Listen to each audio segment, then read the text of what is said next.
बच्चों, आज हम एक ऐसे महाराजा की कहानी सुनेंगे जो न केवल शक्तिशाली थे, लेकिन आज भी उनका नाम बड़े मान से लिया जाता है। जी हाँ, मैं बात कर रही हूँ महाराणा प्रताप की। बच्चों, महाराणा प्रताप का जन्म 9 मई 1540 में राजस्थान के मेवाड़ में हुआ था।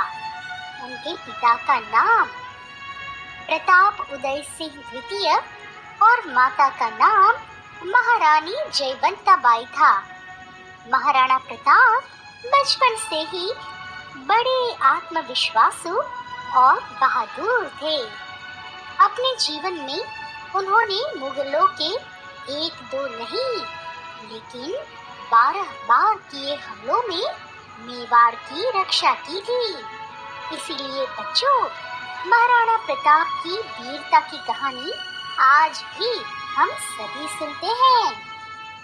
कहते हैं कि साल 1576 में हल्दी घाटी में महाराणा प्रताप और अकबर के बीच बड़ा भीषण युद्ध हुआ था। बच्चों, क्या आपको पता है कि इस युद्ध में अकबर की सेना में 85,000 सैनिक थे और महाराणा प्रताप की सेना में सिर्फ 20,000 सैनिक थे।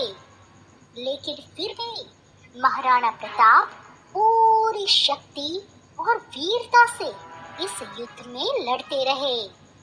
लेकिन उनकी छोटी सेना के कारण हार की स्थिति न आए, इसीलिए उनके सामंतों ने महाराणा प्रताप को एक सलाह दी कि वे अपना मुगट उन्हें देकर युद्ध मैदान से चले जाएं।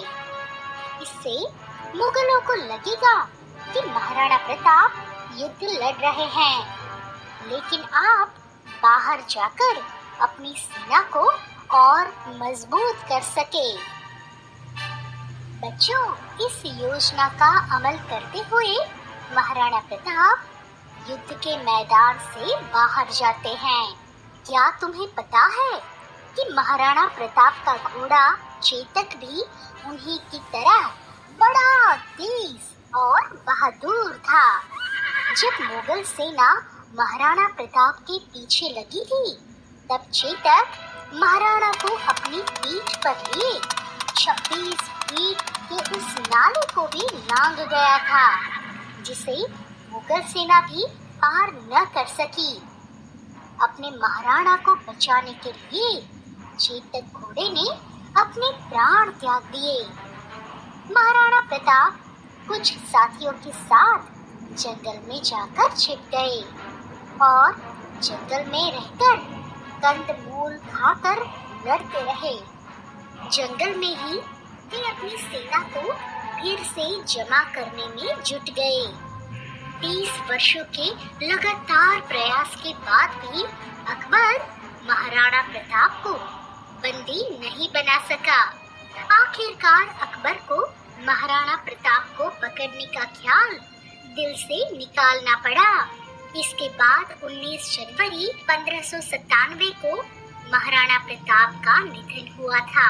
कहा जाता है कि महाराणा की मृत्यु पर अकबर की आंखें भी नम हो गई थी। तो बच्चों, कैसी लगी ये कहानी?